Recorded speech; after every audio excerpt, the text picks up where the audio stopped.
Mo, perhaps you want to tell us a little bit about your background and how you Absolutely. come to speak about hydrogen. For sure. Before we start, can everyone see my presentation? Yes, Nods? Okay, so looks my name is great.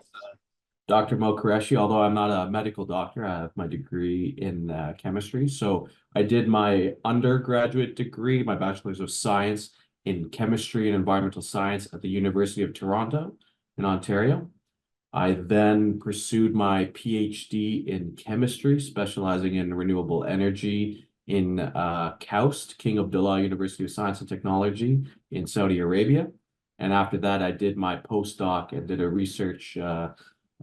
of research at Stanford University in California after that. And after I realized, I don't want to do science anymore, I want to switch to policy, I decided where better place to come than New Brunswick, the land of the holistic way, and now I'm here to fight the good fight. So that's a little bit about me. And today's presentation, I'm going to talk about hydrogen from a chemical perspective, from an energy perspective, a bit economics, and what role does hydrogen have to play in this transition? And for me, it's a very limited role. So as I present, I'll monitor if hands go up, and I'm happy to take questions as I present, but I will not be monitoring the chat. So Tanette, if there's a question in chat, just let me know. Sure. But I will begin. And so the question is, does hydrogen have a role in the energy transition? So hopefully by the end, I'm able to give you guys what my answer is.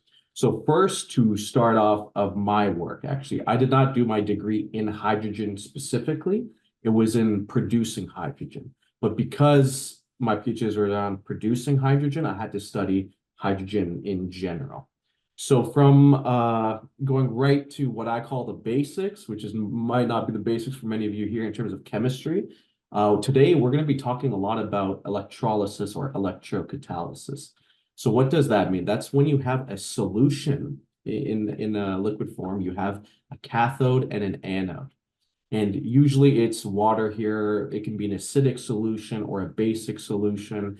But the fundamental thing that's happening is that you have two reactions, one that we call the hydrogen evolution reaction and the oxygen evolution reaction. So as you can guess, the hydrogen evolution reaction is where we're producing hydrogen. So before I get to green hydrogen, just the concept of electrolysis, how it works is you have a cathode on this side that takes protons or water molecules, depending on the pH level, and it uses electrons to make hydrogen. And on the other side of the half reaction, what you have is an anode that uses either water or hydroxide, once again, depending on pH, to produce oxygen and generate excess protons.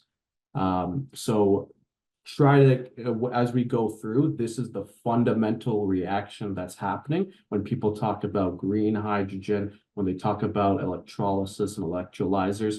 This is the fundamental, where the hydrogen is coming from is this reaction that's happening at the cathode. But my PhD specifically, I was looking at using sunlight to generate this hydrogen.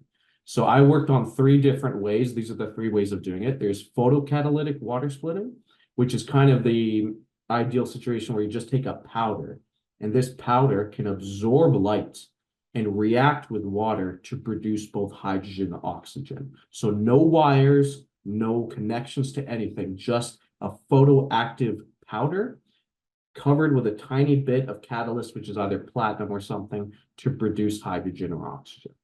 There's also photovoltaic. So I remember I was working with sunlight, not wind in this case, where you can have a photovoltaic on top that's connected to the anode and cathode that can produce hydrogen or oxygen to that reaction. So you shine light and it can do those reactions. The last one, the hardest one, is the photoelectrochemical, which is kind of combining these two, where you have a photosensitive material directly on the anode or the cathode, depending on what reaction you care about.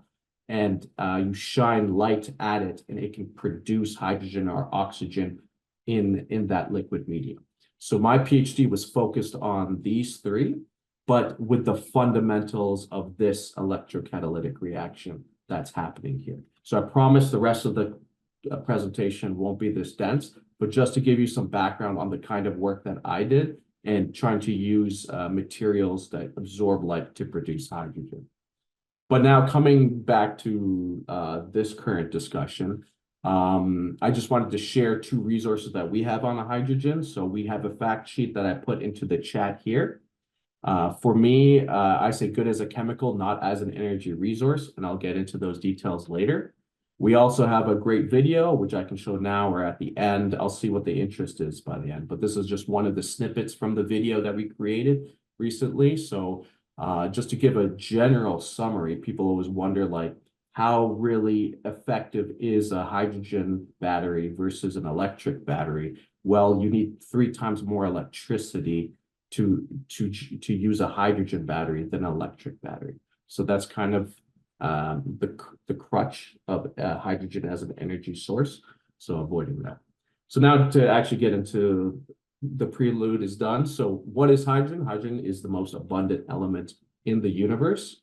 Currently, it's being claimed as the Swiss Army knife of the energy transition. Is that Gretchen?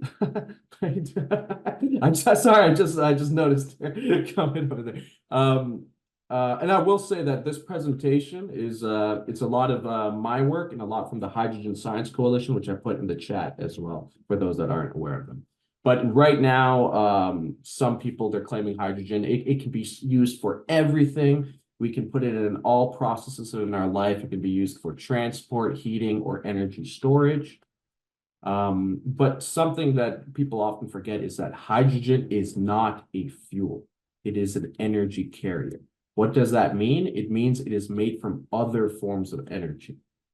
You need either wind, natural gas, something else to produce hydrogen, but it's not a fuel by itself.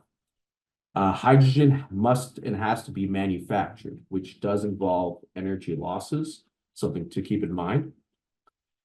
It is very difficult and expensive to move and store hydrogen, and this is because of its energy density. So on a mass basis, hydrogen has 120 megajoules per kilogram of energy versus gasoline, which is 44 megajoules per kilogram. So initially, hydrogen has far more energy density than gasoline, but practically speaking, in the real world, we don't measure energy by mass. That's what chemists use and scientists use. Practically, we need to use a volume basis. So by volume, the efficiency of hydrogen is about 8 megajoules per liter, whereas gasoline is 32 megajoules per liter. So it's not a very energy dense liquid, which is a fundamental issue.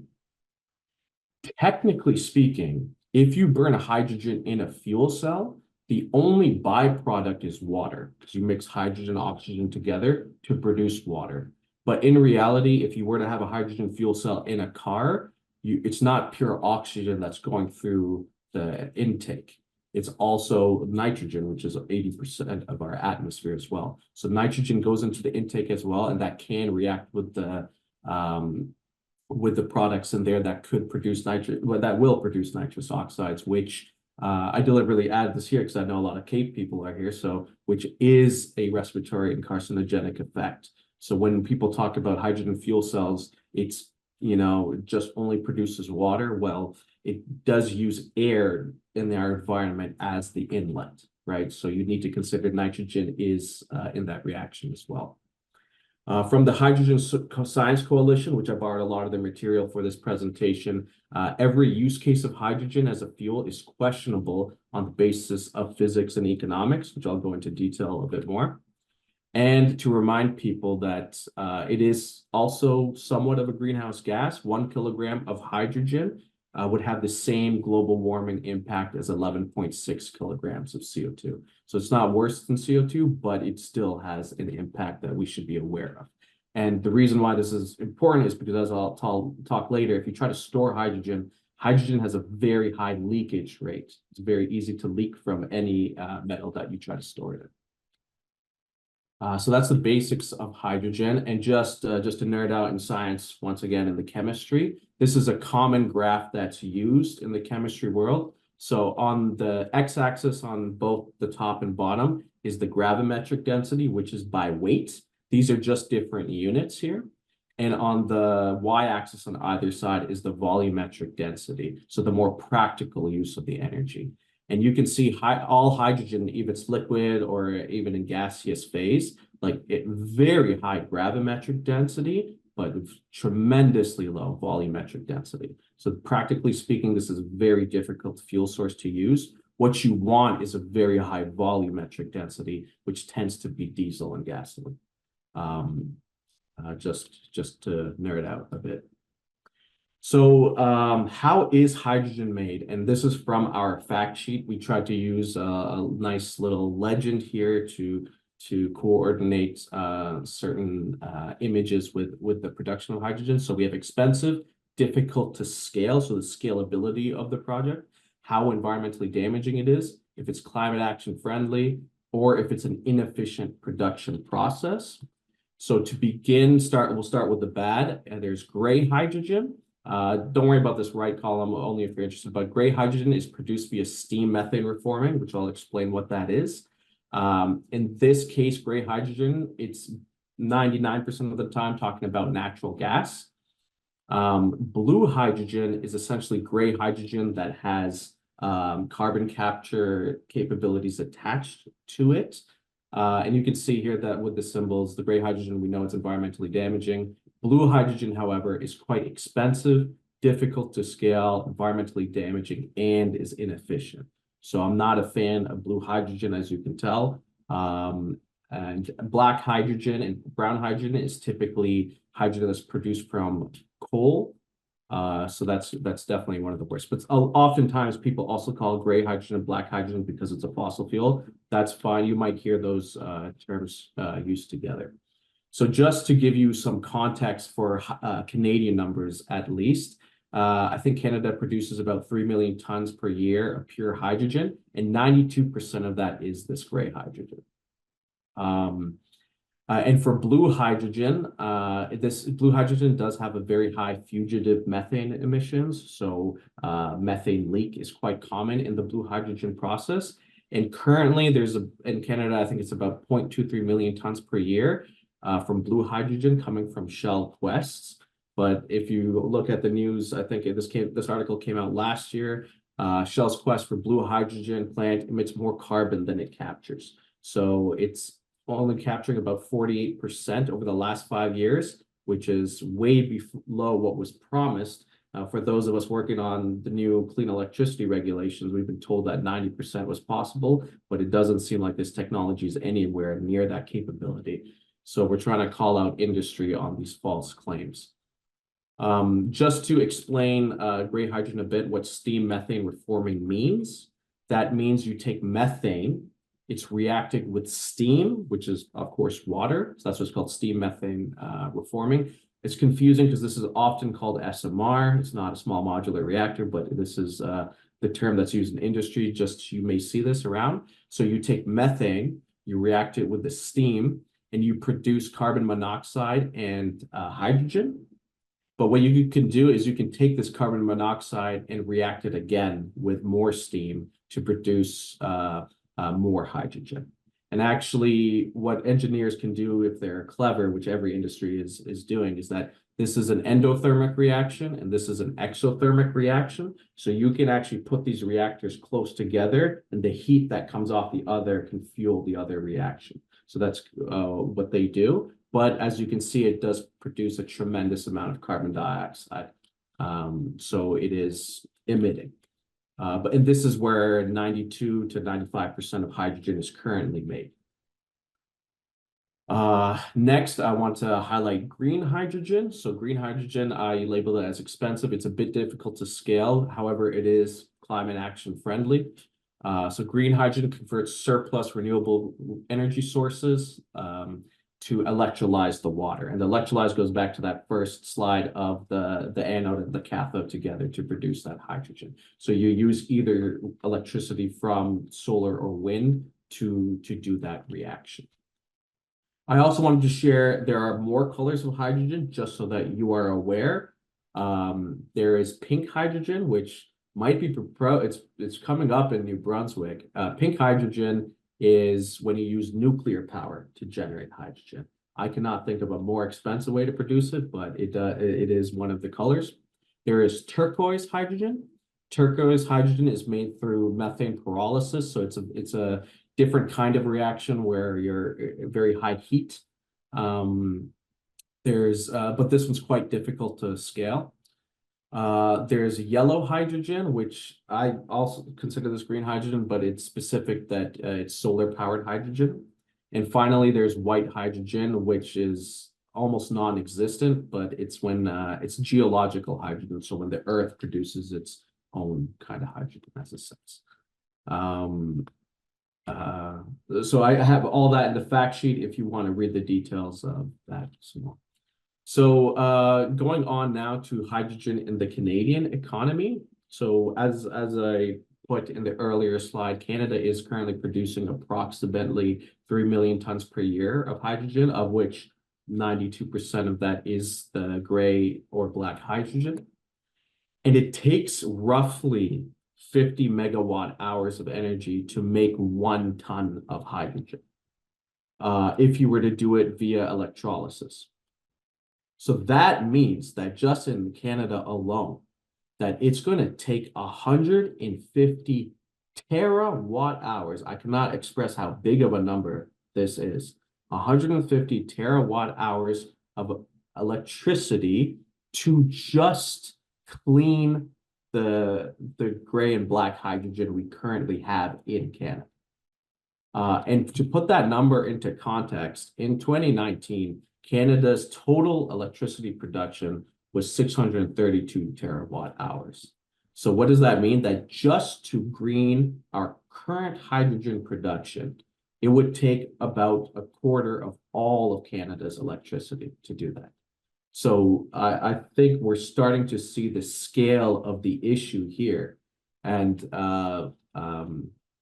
that it's not as easy as the media or some of these companies make it seem. It's a very large problem. And when you think of that scale, hydrogen itself is a decarbonization problem. Producing hydrogen is a very large emitting process. In fact, producing hydrogen in Canada takes up more emissions than the entire aviation industry in Canada. So all the flights that are going around, that's less emitting than our current hydrogen production. So to me, hydrogen is not a solution to any of our current transition issues. And of course, we are always hearing in the media, what about exporting hydrogen? Europe needs our hydrogen. Why don't we just produce it cheaply over here in Canada and ship it off to our good friends in Europe? Well, liquid hydrogen is extremely impractical to ship. You need cryogenic or high pressure storage. Cryogenic, I'm talking like negative 280 degrees Celsius. You need very, very cold conditions. So that is very impractical. And if it was practical, they would have already done it, right? If this was an efficient process, we would have already been trading hydrogen, but no one's doing it because of how impractical it is. So instead of shipping liquid hydrogen, why don't we ship ammonia instead, right? What about ammonia? Ammonia has 50% more hydrogen per volume than hydrogen itself. So would that be more efficient? Well, I don't think so. One, ammonia is extremely toxic, and however, it is more practical to transport than liquid hydrogen. But allow me to get into the details of why overall exporting ammonia is also not a good idea. So if we were to consider 100 kilowatt hours of wind power, you take that, and to me, this is where I feel it's unfair to people in Newfoundland, where they're proposing these mega offshore wind projects. You could produce so much cheap, clean electricity for the residents, but where you bring hydrogen into it, this is where things get questionable, because you could produce, let's say, 100 kilowatt hours of wind, and if you convert that to hydrogen, you are losing 30 kilowatt hours. It's not a 100% efficient process of electricity to hydrogen. So you produce 70 kilowatt hours of hydrogen at a lower heating value. Don't worry about this, but that's what it's LHV stands for. And then you imagine you take that hydrogen. We're not going to put hydrogen in a boat. We don't have the cryogenic or the pressure in our boats to safely do that. So we'll convert it to ammonia. When you convert it to ammonia, this hydrogen to ammonia, the Haber-Bosch process, you lose about 18 to 27 kilowatt hours of energy in the Haber-Bosch conversion process. So Haber-Bosch process is nitrogen with hydrogen to make ammonia. Now you ship it. Now it's an ammonia. You ship it. There is a little loss in the shipping process through leakage, through those kinds of issues. So now the ammonia arrives in Europe. And now they need to take that ammonia and convert it back to electricity. And once again, that is not an efficient process. You're losing about 20 to 25 kilowatt hours in converting this back to hydrogen. So in the end, with your 100 kilowatt hours of wind power, you have transported all that conversion. Europe is only getting 20 to 30 kilowatt hours at their destination of electricity. So you are losing 70 to 80% of the energy you produced to give them their ammonia and that ammonia that they convert, right? If they needed the ammonia for fertilizer, I guess you would save this 20-25, but it ultimately depends what they need it for. If it's for energy, then you're losing out that much. So is exporting ammonia better than exporting hydrogen? I mean, barely. And oftentimes we hear, what if we already have all this LNG infrastructure. Why don't we just use that to ship all the hydrogen? Well, that doesn't work either, right? Because hydrogen and LNG chemically are very, very different compounds, right? Hydrogen must be made where it is liquefied. You can't just transport gaseous hydrogen. That scale is way too large. So gas pipelines can't practically be reused. So wherever you're producing the hydrogen, you need to liquefy it there as well. Otherwise, it's completely impractical. Whereas LNG, you can move to the liquefaction plant by existing gas pipelines. So that process is already there, but that's not necessarily in the same location as where the hydrogen is being made. Hydrogen is liquefied at negative 253 degrees Celsius. That is very cold, right? Whereas LNG is only at minus 163. So you can just use liquid nitrogen to cool it down. You cannot use liquid nitrogen to cool down hydrogen. You need something even colder. Hydrogen, 30% of its energy is lost during liquefaction. So that's hugely impractical. Whereas with LNG, you only lose about 8% in the liquefaction process.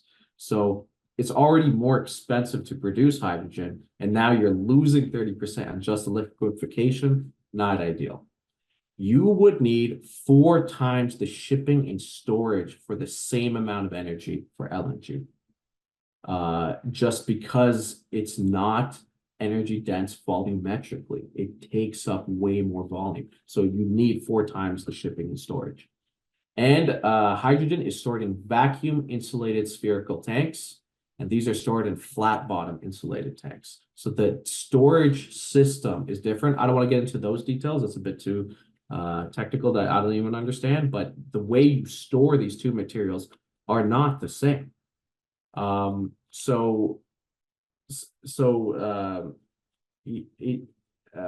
often hear that we can just reuse our infrastructure and we can move on to that. And I have these takeaway slides is actually very dense, so I'm not ending that early. And these takeaway slides I am taking from the Hydrogen Science Coalition because I don't want to reinvent the wheel. I align very much with them in the thought process.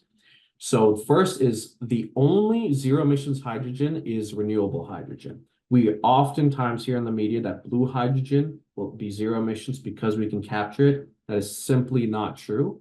Blue hydrogen still generates about, I didn't add it here, but still generates about 10 to 50% of the CO2 emissions as gray hydrogen, depending on how efficient it is. So blue hydrogen is still producing a ton of CO2. And not only that, it produces a lot of fugitive methane emissions that is currently unaccounted for. And large-scale carbon capture infrastructure is currently not there.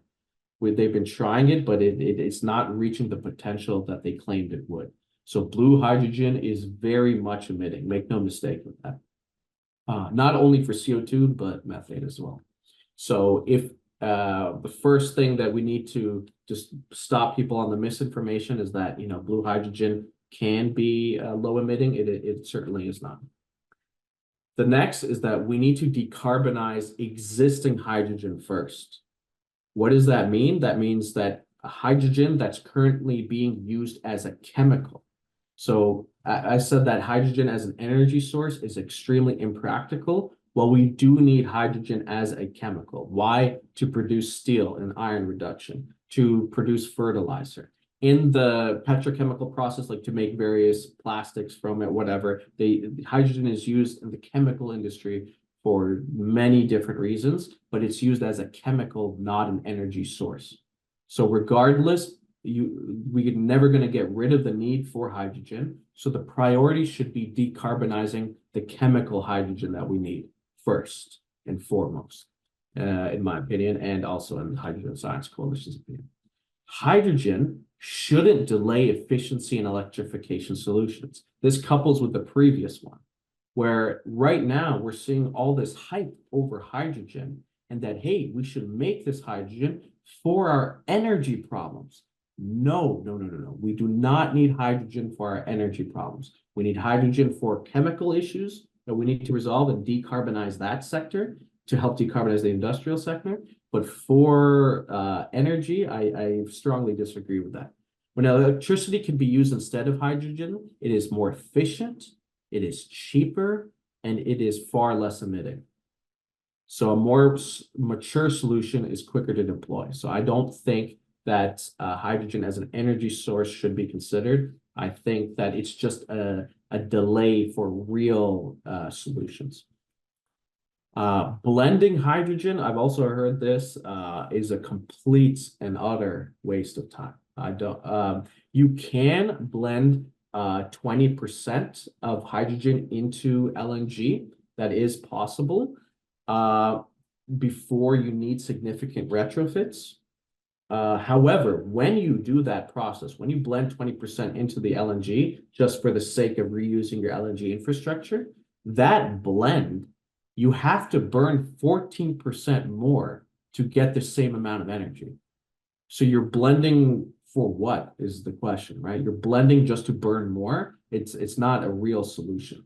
And if you try to blend more than 20%, you need to retrofit your pipelines. So in this case, you're only saving about 7% of the CO2. So it's really not efficient in any means. And it's just, it's inefficient and you're paying more just for the same amount of energy. So it's just impractical in an economic sense. And blending green hydrogen into the existing gas grid, yeah, as I just said, it just does not make economic sense. It's just way too expensive. And for me, I strongly agree that we need to prioritize locally produced hydrogen. I feel all this conversation on exporting is a distraction. So moving hydrogen by land, sea, or pipeline is hugely inefficient, which is why industry is currently not doing it. Otherwise, we wouldn't be discussing this. Liquefying hydrogen, as I said before, it takes a significant amount of energy. Once it's liquefied, by the way, it does boil off immediately. So that needs to be either vented to prevent an explosion, or it needs to be burned off right away to produce some water. As I said before, that it takes way more space. So if I had to choose between sending a diesel tanker to Europe or 18 hydrogen tube filled, it's just not the same issue. It's the scale of it is ridiculously large. The alternative ammonia is very toxic and still dangerous to ship. Gaseous hydrogen is just simply not possible because not only is the scale even bigger than the liquid hydrogen problem, but it leaks through metals, it leaks through plastics and pipe joints. It actually weakens the steel. Hydrogen reacts with every single metal, right? With almost all metals. So any metallic container will eventually become weaker and weaker as it reacts with the hydrogen. And it takes a high pumping energy. So you need more energy to fit the hydrogen into the container than LNG. So I did receive many questions from Tanet, and I already answered some of them just to help with the discussion. But someone asked, what is the water intensity of hydrogen production? It takes approximately 9 liters of water to produce 1 kilogram of hydrogen. But the thing to note with electrolyzers is you need pure water. They can't really do this with salt water. Salt water is a bit too corrosive. And it does, I tried it during my PhD with salt water. You can produce chlorine gas, which is quite dangerous. So we kind of stopped that project because we couldn't do it properly. But it is quite a water intensive process. I don't think the water usage is the biggest part of the problem, though. I think the inefficiency is still the bigger part, but it does use a lot of clean, pure water to do this reaction. Someone asked about waste products from hydrogen and ammonia. The waste products in the hydrogen production process, it depends on what form of hydrogen. If it's coming from gray or black, it's highly emitting. If it's coming from green, it's not really emitting. Ammonia production, once again, this kind of does depend on the process, but the Haber-Bosch process, it takes nitrogen and hydrogen, combines them together to produce ammonia. And this, once again, is dependent on where the hydrogen is coming from. So in terms of waste products, it always depends where the hydrogen comes from. Someone asked about air pollution. Green hydrogen does not really have much air pollution, but fossil fuel hydrogen does. And the ammonia production, once again, it's the same answer. It really depends where it comes from or what kind of air pollutants that's coming up. And the last thing, cost comparison, I think I said it a few times, but currently the cost of green hydrogen is about $3 to $8 per kilogram, depending on where in the world you are. And for gray hydrogen, it's about $1 to $2. So gray hydrogen is still significantly cheaper. I think I gave that example at the beginning, like if you had an electric school bus, you would need 3 times more electricity to have it run on a hydrogen fuel cell than you would on an electric battery. So I would say in general, it is 3 times more expensive to use hydrogen by default. So that's the end of my presentation. I'm happy to, I hope that was informative. I hope I didn't overwhelm anyone, but I'm happy to take any questions. That's great, Mo. I assume I saw a lot in the chat. I haven't read the chat yet, but I'll start with the hands up and then I'll get to the chat if that's fine with people. Rami. Thanks. So, I'm not a physicist, a chemist, so it's a bit out of my league here, but when I looked at what's happening in Canada for commercial purposes, especially for non-large scale ones, I actually found there is a hydrogen car. It's the Mirai, Toyota Mirai in BC. There's 5 fueling stations for that only in BC. So it's not that, it's not that sustainable at this stage. And I looked up what Toyota is saying about that worldwide, and they were saying that it's a flop.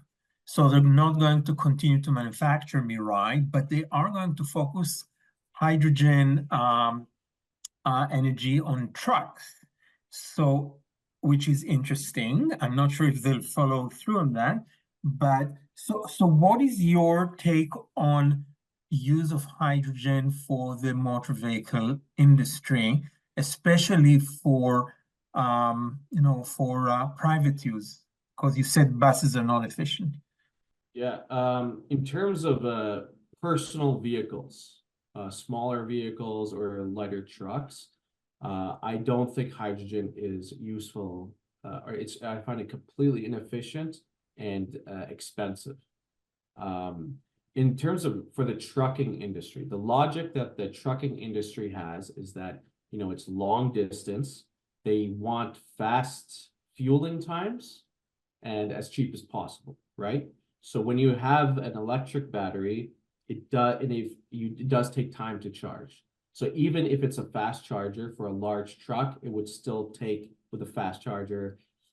I don't have the exact number, but let's say an hour or so or more, which they want to, whereas hydrogen, technically speaking, that's a very fast fuel time, similar to, so their logic there is in terms of speed. But I would say as soon as they do their cost benefit analysis, I don't think it's going to be worth it. What would be far more effective for the truck industry is that if we modernize our electric infrastructure a bit more, they've recently made some significant advances in EVs in China where they can now do battery switching. So you could take a battery. This technology is not available in Canada yet, but it's currently being developed where you have an EV and you use it pretty much till the end, and then you get to a fueling station, but that fueling station, they replace the battery. So it's 1 second full charge. For me, that would be a far more practical investment for the trucking industry. But I don't think hydrogen will solve their problems either. Even though it is faster, it is far more expensive to do that. And the whole point is to cut costs, right? So I don't think they want to increase costs. So that's my opinion on that. I hope I answered your question there, Tom. Yes, thanks, Mo, for the presentation. I just to further that last question, I actually know that there are ferries running, and I can't remember if it's China or Europe. That actually they have a container that has a battery, and they actually have the battery. They take the container off the ferry and put it on the land, and then they take a charged one and put it on the ferry, and they take off again. So that's already happening. But my question, my first question, I'll only ask one, then I'll turn up again. But you mentioned that your slide said that the hydrogen, 1 kilogram of hydrogen had the same effect as about 11 kilograms of CO2. And when I've seen those comparisons before, like methane to CO2, for example, there's usually a time frame associated with it because methane breaks down in the atmosphere. And I know that hydrogen is very reactive. So I'm just wondering, over what time frame does that measure include? That's a good question. I off the top of my head, I don't know the exact time frame, but hydrogen is very reactive. Hydrogen does not want to be hydrogen. Hydrogen wants to be water. Water is the most stable molecule for hydrogen in general. So if it can become water, it will become water. So once it's in the atmosphere, it can react with so many other, it could react with ozone, it could react with any sulfur or chlorine or anything in the atmosphere, but it does not want to stay hydrogen. That's so all. 11 times more impact in CO2 is surprising, given that the hydrogen should disappear quickly. But that's just my first thought. Yeah, sorry. Let me just reread what my slides said, just to make sure I'm saying the right thing. So 1 kilogram would have the same effect as 11.6. I'll double check that number, but basically,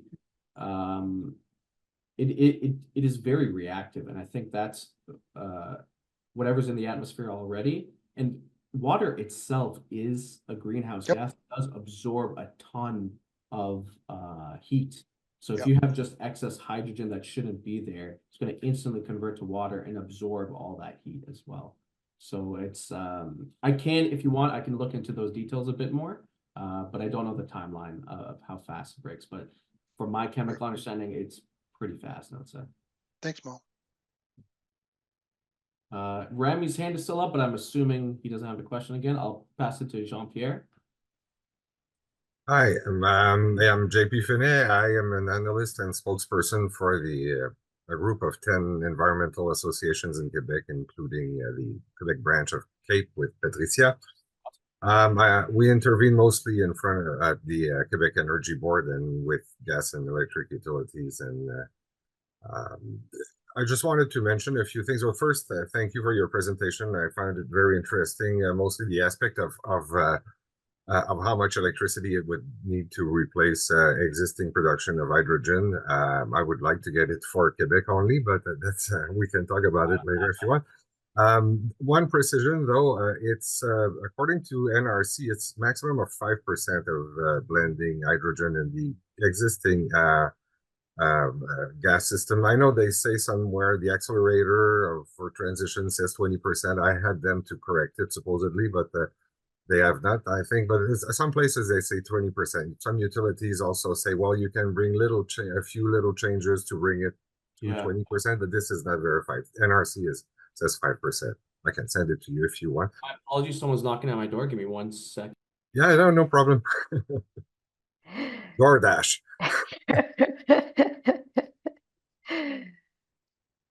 It's really great. Do you go by JP or even my Jean-Philippe? kids Yeah, used to call me JP. yeah. I have a brother called Jean-Paul, and we always called him JP. I gave an interview to the radio today. She called me Jean-François. So Yeah. Sorry about that. So Jean-Pierre, was your question on it's actually only 5% blending that's possible? Yeah, and I can send you the NRC document if you want that stipulates that. Don't mind sending that to me, but that proves my case even more. If you can only blend. Yeah, exactly. It's worse. Exactly. Yeah. But and I agree for the transportation, and I just want to share I don't want to take too much time, and if you want, we'll get back to it later, because I know other people have other questions, but I just wanted to tell you what I have uncovered with the idea of producing green hydrogen here in Quebec with a project that's called TESS Canada. It's Tree Energy Solutions. It's based in Belgium. The thing is, they say that they want to produce green hydrogen to a third of that to go to transportation of merchandise, which is ludicrous, as you just said, and the infrastructure is just not there at the moment anyway. And the 2/3 of it is to make e-gas.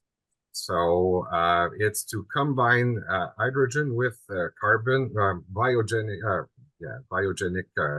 carbon monoxide, and create CH4 methane, and that requires zero infrastructure to transport. The infrastructure is already there. So my analysis of it, and I may be wrong, but I don't think so. I think that they're pretending that it's for Quebec purposes at the moment. But Tree Energy Solutions is currently building a methane port in Germany to receive e-gas that will be produced by here, I assume, but also Total Energy and TESS in Texas, some place, I think Namibia in Africa, and other places in Saudi Arabia or somewhere around there. And so basically, just to tell you, the current price of the molecule at the moment is 9 cents a cubic meter. In France, it's $1, the equivalent of $1.50. Green, and that's the regular fossil gas. So green gas, also the credits for emissions that you get here, you get way more also in France. So that's why I'm telling you, the Canadian oil manufacturers don't sell it to us cheaper for such, So what it's going to do is that it's going to increase the price here for if you want it. Otherwise, it's going to go be exported. And the beauty of it is that they will have access to Énergie, or the gas distributor, its transmission system. And so it can just inject it and pay for transportation of that gas to a methane port in Georgia, let's say. Yes, liquefy it and lose 8% in the liquefaction process. But, with the price difference, who cares? And still, there's lots of shipments at the moment that go from the US to Europe. So, Well, my point is just my comment on that is yeah. I haven't studied e-gas as well, but I wasn't aware that they were trying to replace synthesis gas with e-gas. And the worst is that they talk about, when you listen to the dude on YouTube, he talks about even receiving the gas there and selling it as such as e-gas or RNG, or even decoupling it, the hydrogen from the carbon molecule, and selling it separately again. Because in Quebec we have such cheap electricity, they can't afford all that. It would make economic sense. That's the only thing I wanted to say. I can tell you a lot also about other projects with utilities and so on, but I don't want to take too much time. Here, but the key takeaway that I want to think about is, what is the end use? Yeah. Is it for electricity? It's not useful. If the end use is to actually produce something, but the thing is that they want.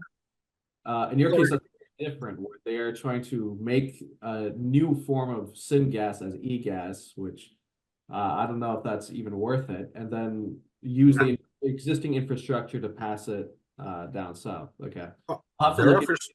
I don't have an answer to that issue yet. Sorry. No, the thing is that their speech is to the effect that it's destined for the its destination is for industrial processes that are difficult to electrify in Quebec. But at the moment, Énergie has it sells gas and like for making green batteries, while people manufacturers still use fossil gas to make their green batteries. They have no intention Yeah, in buying this. generate credits for themselves, honestly. I know, but it's too expensive. The incremental cost of RNG is way above the price of the penalty, the carbon tax, if you want. Anyway, we could. I'll pass it to another question. Yeah, but yeah. This is a whole other discussion. We'll have that later. Daniel. Convinced, I think everybody that hydrogen is not the solution to the transition. But I wonder, since it can be used for chemicals, and we need plants to create green energy, I question: is it possible that these plants with a lot of windmills would be able to supply the power in critical situations when and just turning off the oxygen, the hydrogen production for a moment when a flip of a switch, and then you are online to supply the citizen with electricity. So on a small scale, it could be interesting. Maybe Miriam Baudry. You're bringing a lot of logic into this, Dan. So if there was a case where you could use the green electricity to do that, to provide cheap electricity, and if you have excess, then generate some hydrogen, sure, go for it. But as long as the priority is to provide cheap electricity, and if you have excess, yeah, I think that would be okay. But that's not what they're proposing at all. They're proposing opposite. They're proposing to make all of this infrastructure for hydrogen production. So they're trying to be devious in the sense of saying that, hey, if we have all this extra infrastructure, extra green energy, we can produce hydrogen. That's how they're selling it. But I don't think their plan is to provide cheap electricity as the primary objective. That might be the secondary objective. Their primary objective is expensive hydrogen. So I see your point, Daniel, but that's not what's being proposed, just to be clear. John.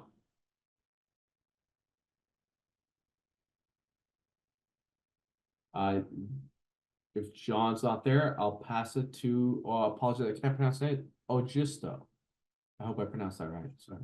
Hi, Oh, sir. my name is Ogisto. Can you hear me? Yes.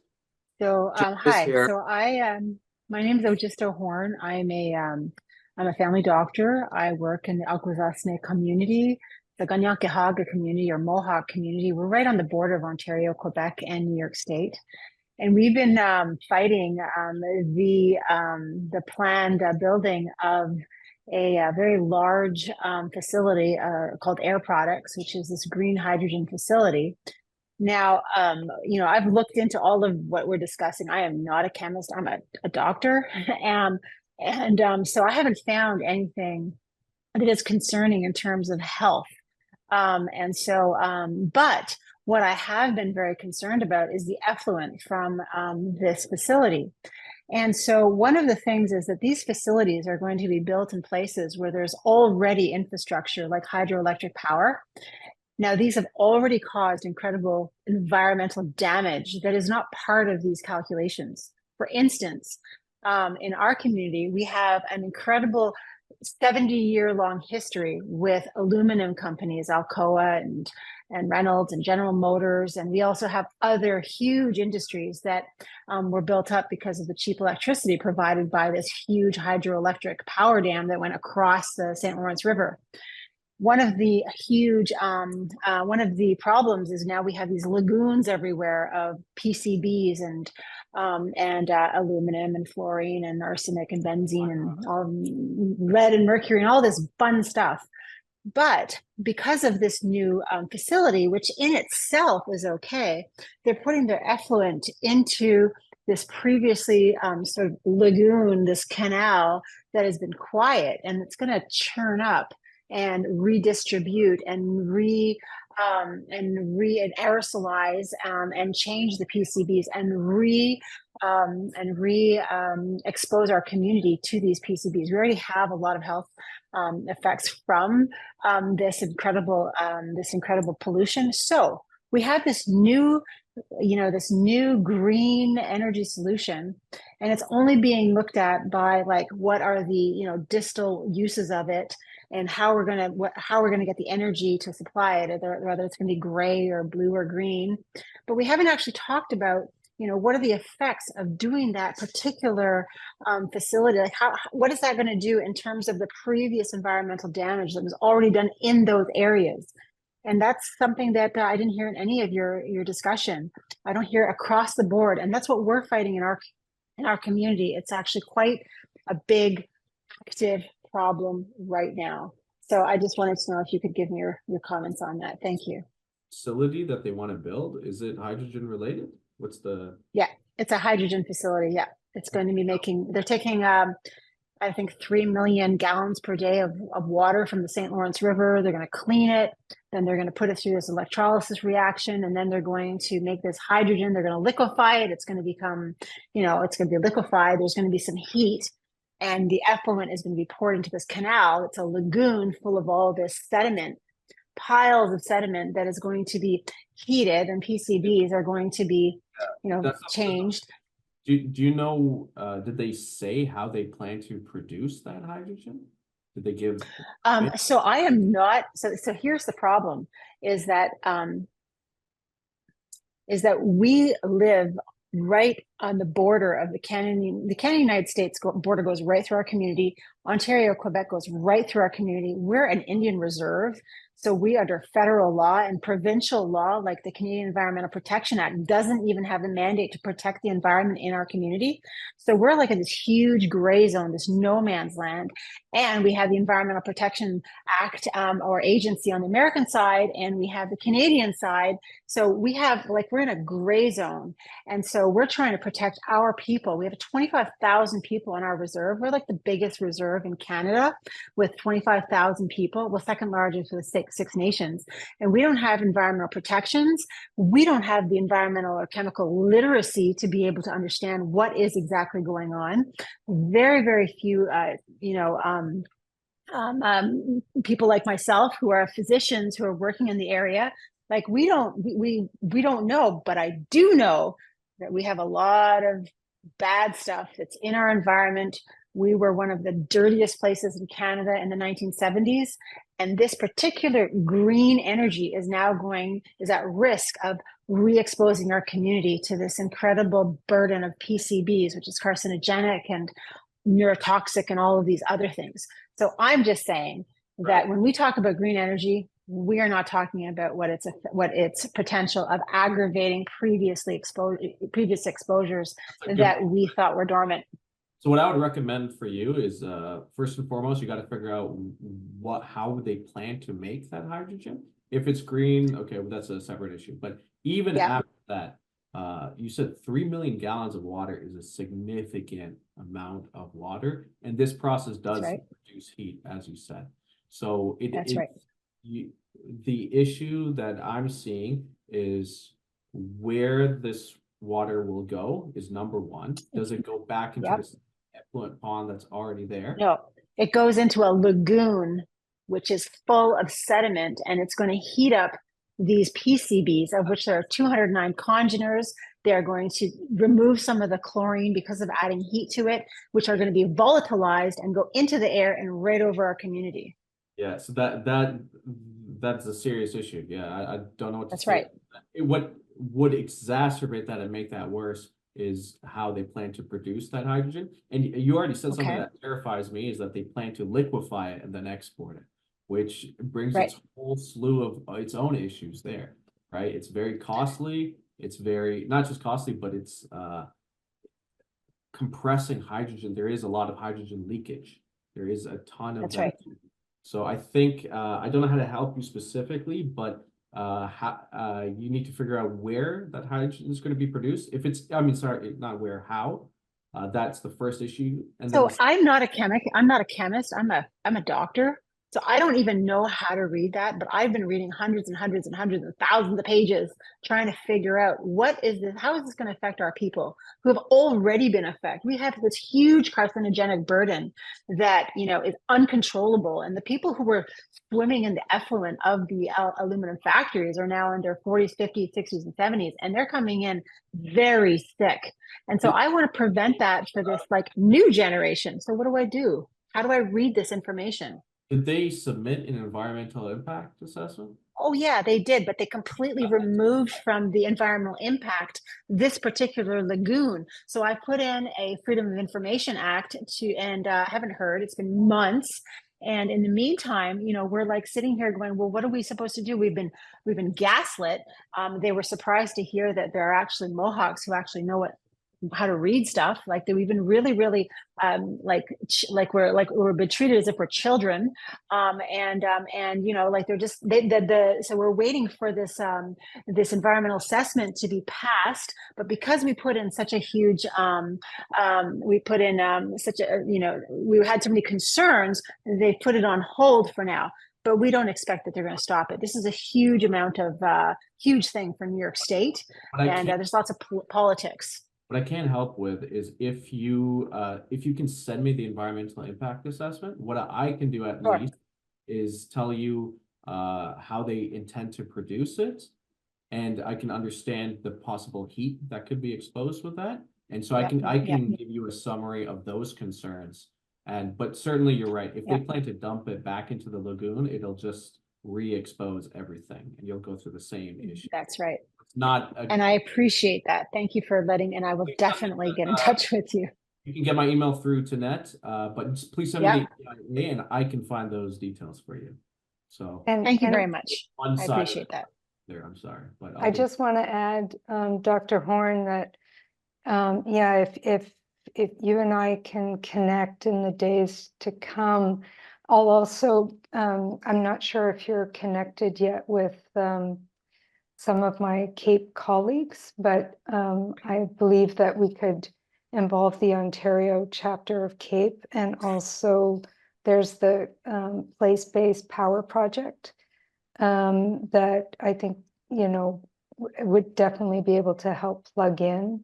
So I don't want you to leave this call feeling like you're on your own here. I'm really glad you brought this to our attention, and thank you. I think we can get involved. Yeah. Thank you. And I will say, I should have said at the beginning, I'm actually on the board of CAPE. Okay. So I'm very, you know, I'm so happy to be here, because this is exactly the type of minds that we need to be able to answer these really contextual, community specific questions. And I, up until recently, did not have such an audience. So I appreciate this, and I will definitely follow up. Thank you very much. In the That's future, wonderful.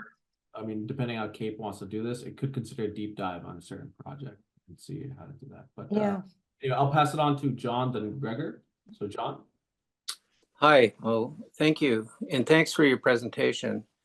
I guess my question is partially a comment. And that is, in those terrific infographics that you showed, you go through the various colors of hydrogen and raise the issues that are difficult and negative and expensive, et cetera.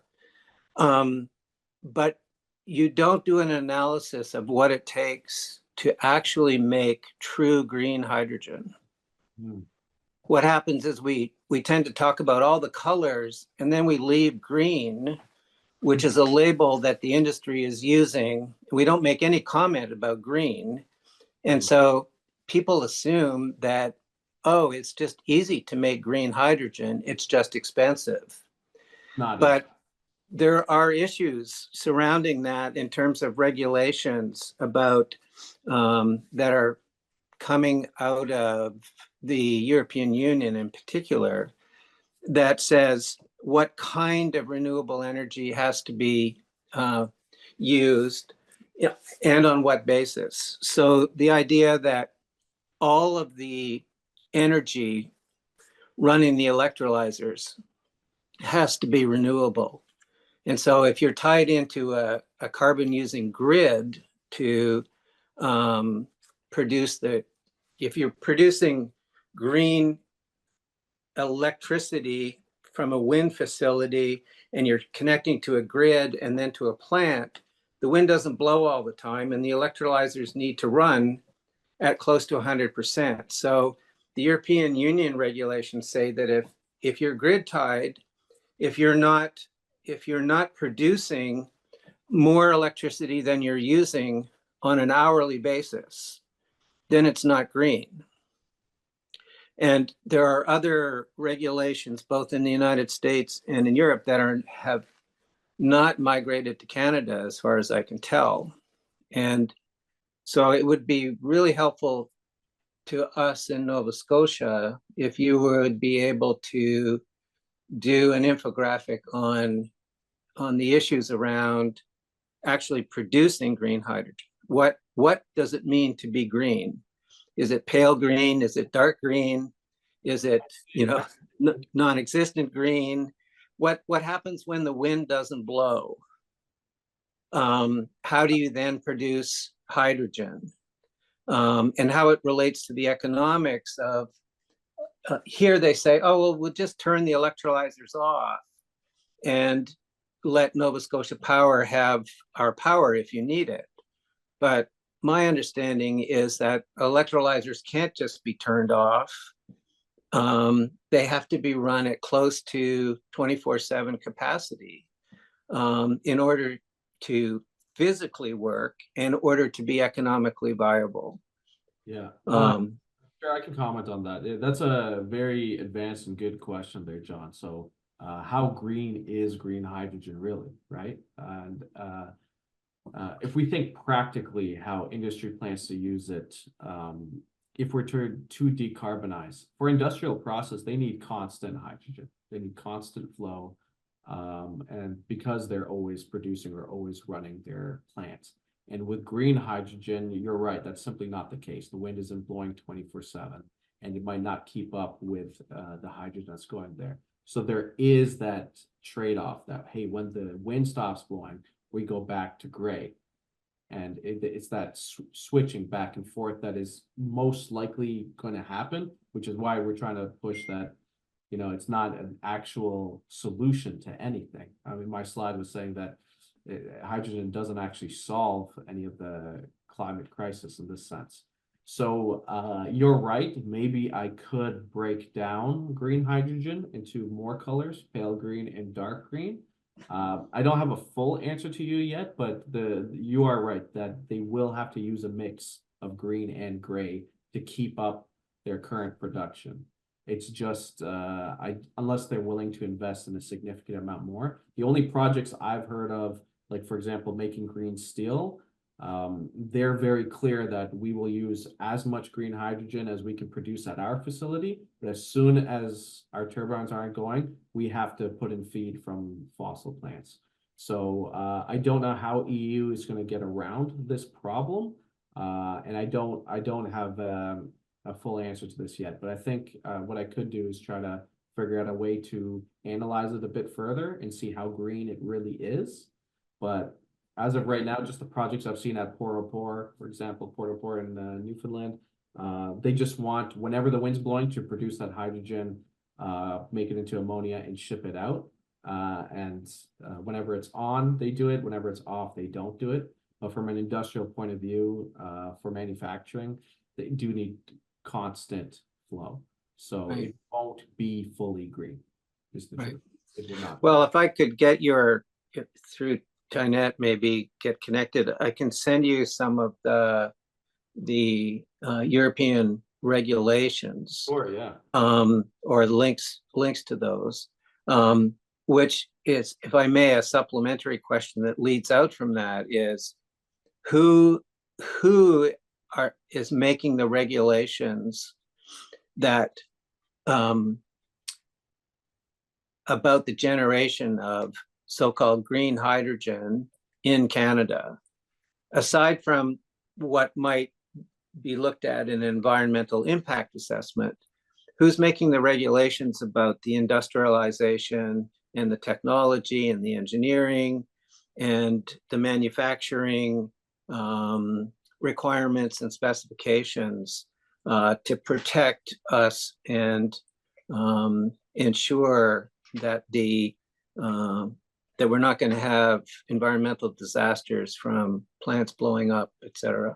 From a New Brunswick perspective, that's all I can speak on because that's where I am. But the provincial government, they're already changing the Electricity Act to accommodate for hydrogen, renewable diesel, and SMRs.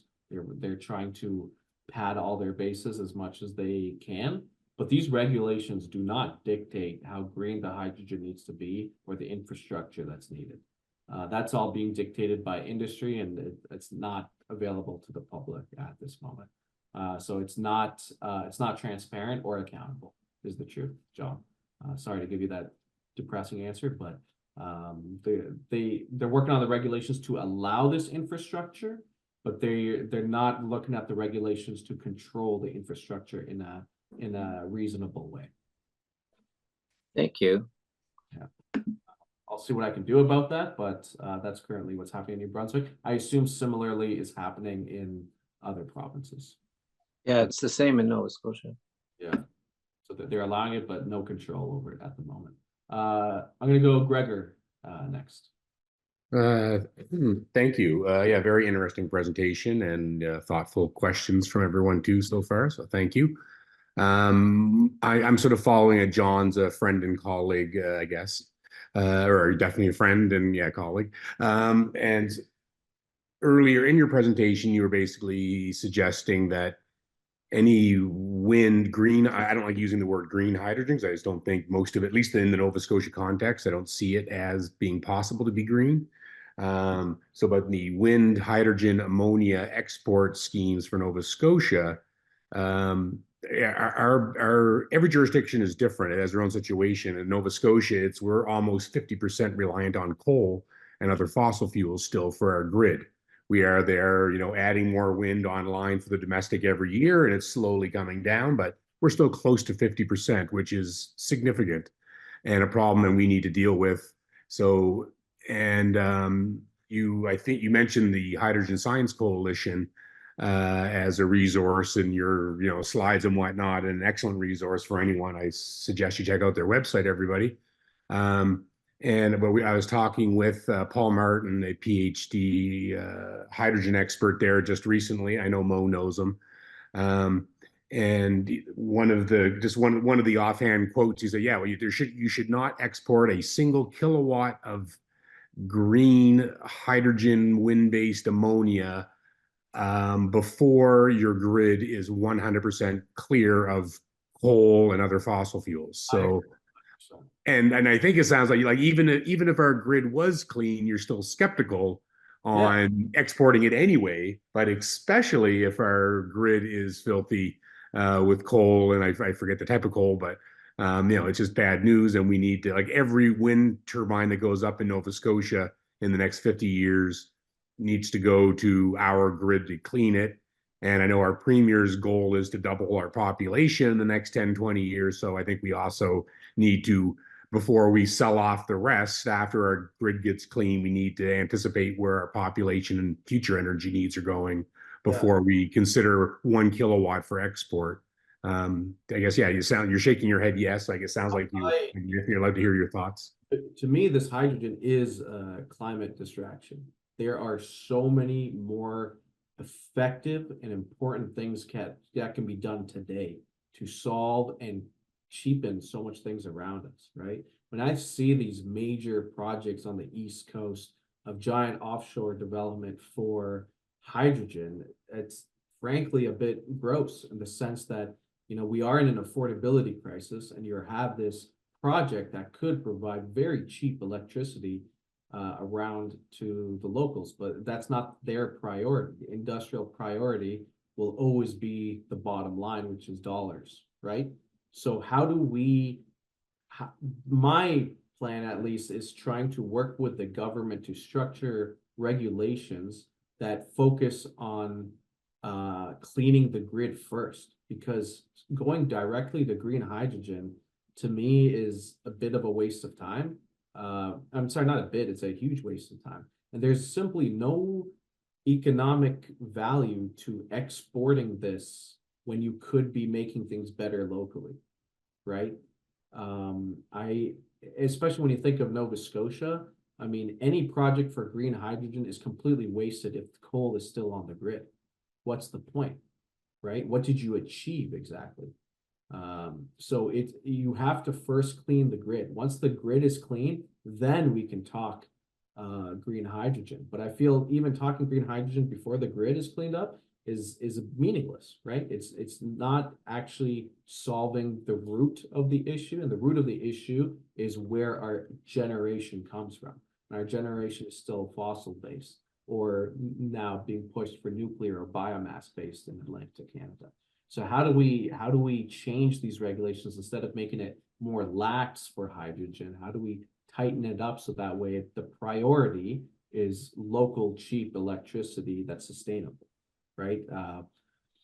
I asked that question. I don't know how to do it. I'm working on it, but it's a long-term goal that we have to fight. But I fully agree, Gregor. It's not a single energy green hydrogen for export is worth it until you clean the current grid. It's not worth it. Okay. Yeah.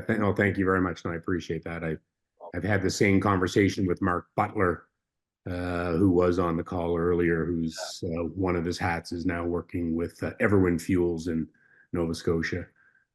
He didn't see it this way, but I wish he'd stayed on for the follow-up discussion. But anyway, thank you very much, Moe, for your time. No problem. And Moe, I'm going to suggest we take the last 3 questions and then call it a night. Last 3 questions, call it. I would appreciate that. Let's go, Renee. Okay. Did you say me? I'll let Patricia and Tom ask their question first. Okay, Tom, you can answer. Oh, sorry. Let's go Patricia first, then Tom's second question. No, go ahead, Tom. Okay, go ahead, Tom. Sorry, I'm kind of taking another shot at it here, but my question was on I want to use hydrogen as an energy carrier, and so don't shoot me yet, Mo.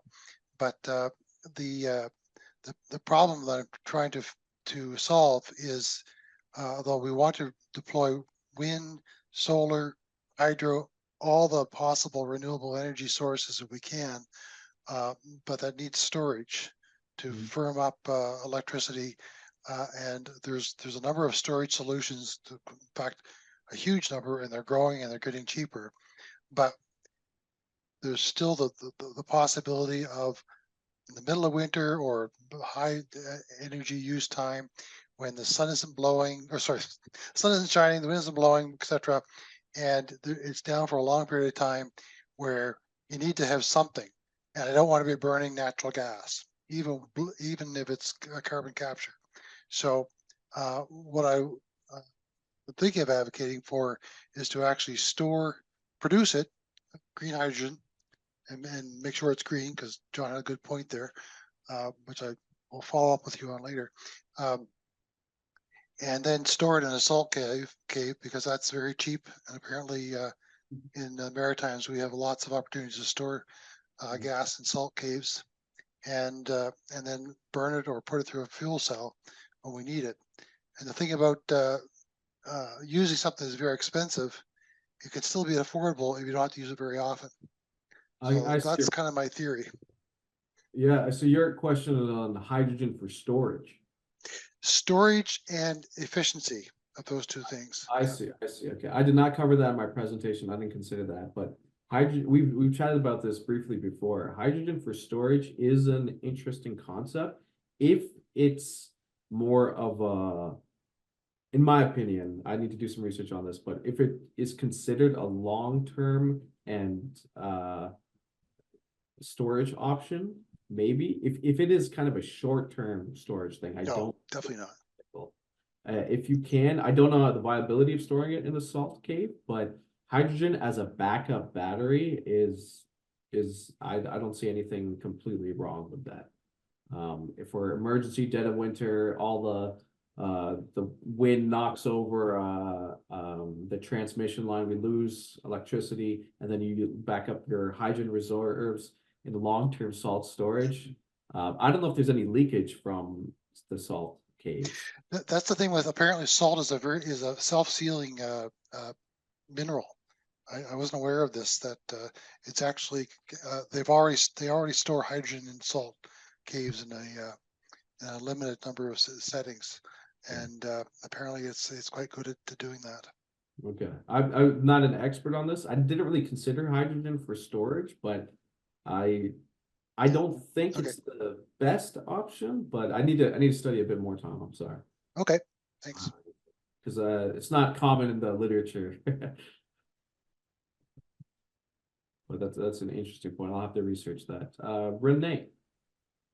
Yes, I just wrote, Gregor Wilson said salt caves' major issues is disposing of huge volume of brine water and the negative effects on the marine or aquatic ecosystem they get disposed to. Okay. So terrible idea. Ask Alton Gas. So I don't know. I don't know about salt cave, but I heard about that too. So that was one of the questions I was thinking about. But my question was more about the roadmap of New Brunswick, the hydrogen roadmap. And like in the roadmap, they're talking about exporting hydrogen in 2028.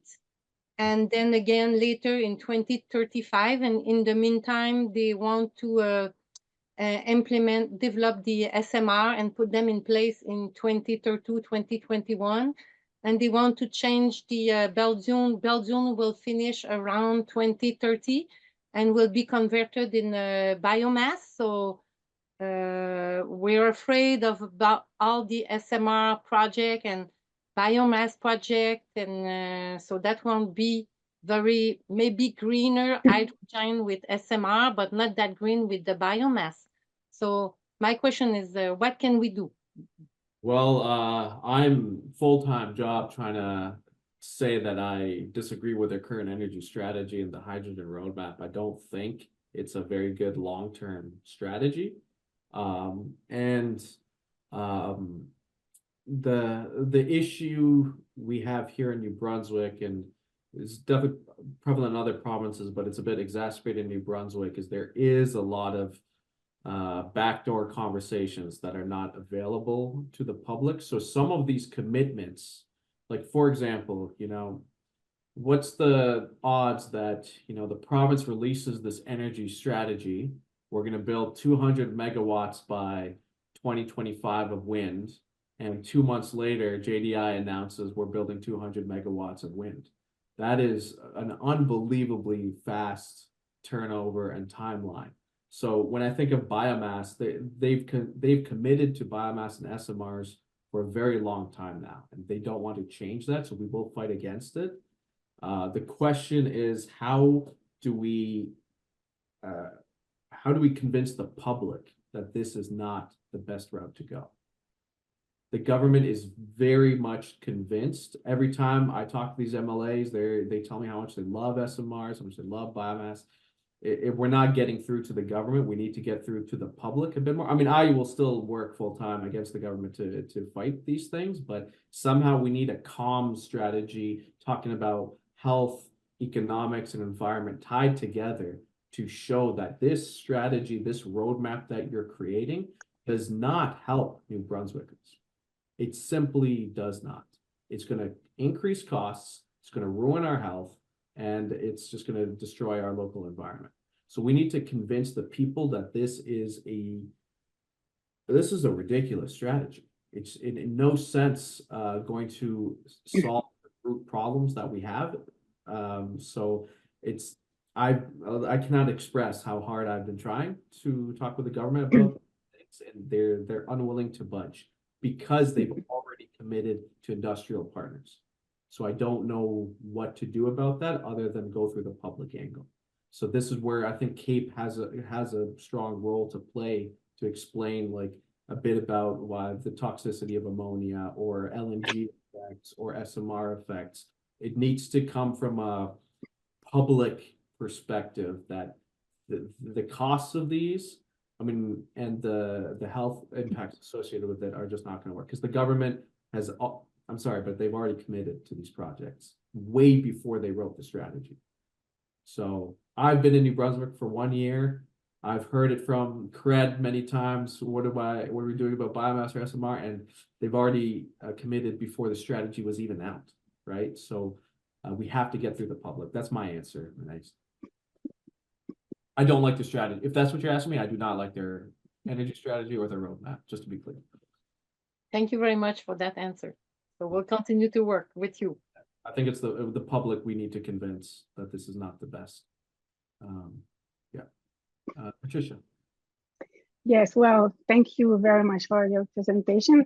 I'm a learner in energy, right? I'm a member of CAPE, obviously, CAPE Quebec chapter, but also the group of which Jean-Pierre is the spokesperson, the environmental groups in energy, but also a member, very active member of the gas coalition in Quebec.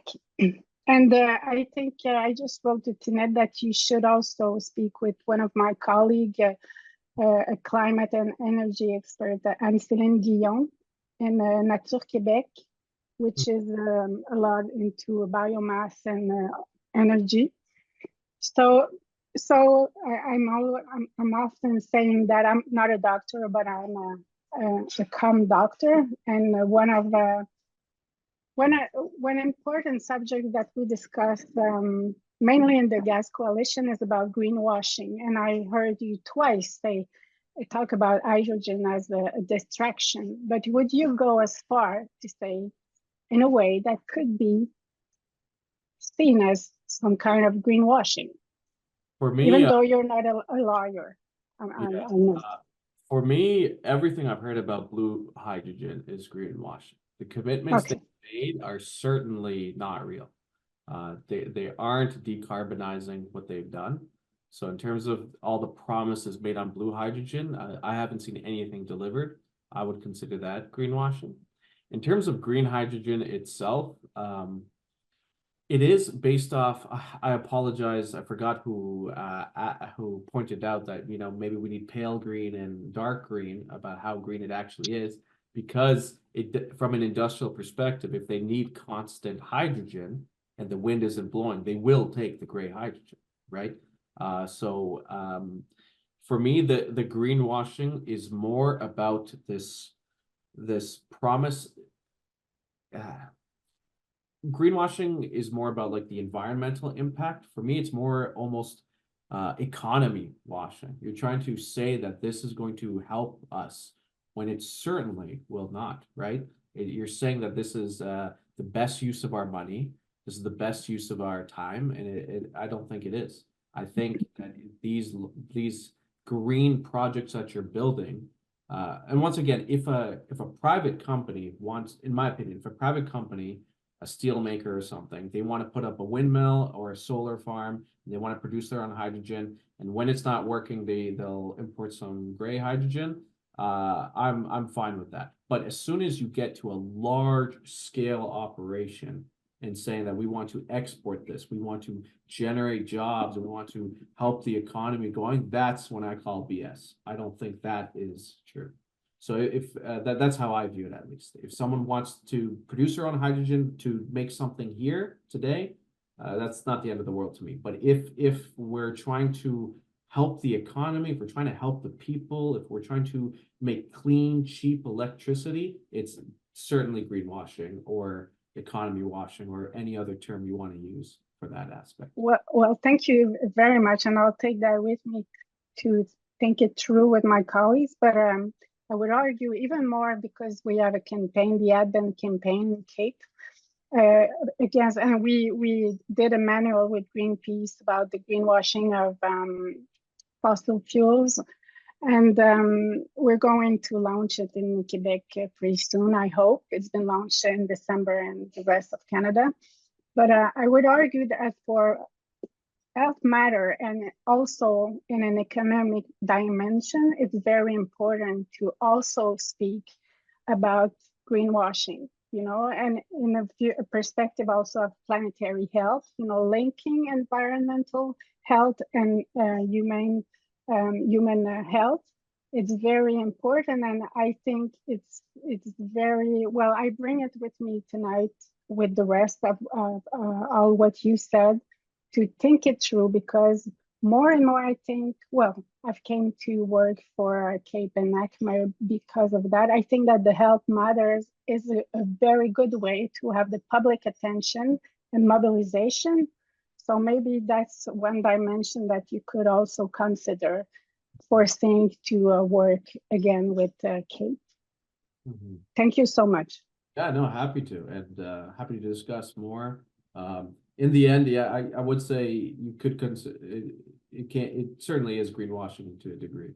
So I'll take that.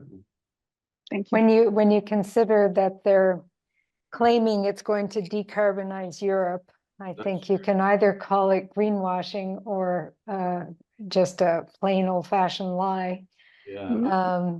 Yeah. Yeah, if I reconsider it as a decarbonization for Europe, yeah, certainly greenwashing. It's not, it won't decarbonize Europe, and you're just creating more hassle here in Atlantic Canada. Yeah, and that's one thing that we didn't get into, and maybe there's room for a follow-up meeting at some point. And there's been an impressive level of engagement and interest on this call, and people almost made it to the almost made it to the end. We've gone over an hour and a half here. So the thing that we didn't get into is, like, when you start building these large wind farms and so on in the name of decarbonizing Europe, what's the collateral damage? And I think Dr. Horn also, what she brought to the conversation also speaks to that collateral damage. It would be very interesting to take a look at these proposed projects and see what would be the impact if you didn't produce hydrogen and just supplied electricity. Yeah. Effect would that have? Yeah. Could you generate even more money? Just so instead of making green hydrogen with the excess they're worried about, that's in New Brunswick. If I could explain that again, one of their biggest arguments against more wind, when I talk to NB Power in the province, is the idea that you have to overdevelop wind and solar. If you need 2,000 megawatts, well, you need to build 4,000 megawatts of wind, right? Because if you produce if it's not windy and we can't produce, what are we going to do? End of the world. And I kept saying that a very easy solution to this problem is the Atlantic Loop, which you guys stopped for some reason, but building in pieces. But if you have more transmission, we have pipelines, we can transport any fossil fuel anywhere on the planet at any time, but we don't have the infrastructure to trade clean electricity. And New England is buying clean electricity at a premium right now. So could you not just recoup your profits by selling straight to clean electricity straight to the US? Why not just, like, I was wondering if they could do an analysis on, instead of the hydrogen, what could you make from selling electricity instead? And is there really that big of a price difference, right? I think people would be shocked at the value that you can get just from the electricity. So I think that's not part of the discussion, because hydrogen is such a valuable product in the end that they're only considering that dollar value, but not yeah, and the reality is it's going to make a handful of people rich. It's not going to make most of New Brunswick or Nova Scotia or Newfoundland rich. So well, this has been great. Thank you so much, Moe. Fabulous presentation, and great questions, everybody. And let's kind of go away and think about whether there's an appetite to come together again and hash out some maybe different questions. Yeah, and I think we may find from this conversation tonight that there are opportunities for working together. Feel free to share my email with anyone who attended, and if they have further questions, they can email me. I will be traveling for the next 2 weeks, so I might be slow, but I'm happy to talk more, or if people agree, Yeah. disagree. Right on. I'm open to conversations. Okay. Transparent on the All game. right. To be continued in that case. All right. Thank you all so much. Have a Thank you. great evening. Thank you. Thanks, Mo. Thanks, Tina, for organizing this webinar. Very Happy to- good. Thank you. Thanks. Thank you. Sorry for not checking on chat in case I missed Bye, it. everybody. Yeah, you're good.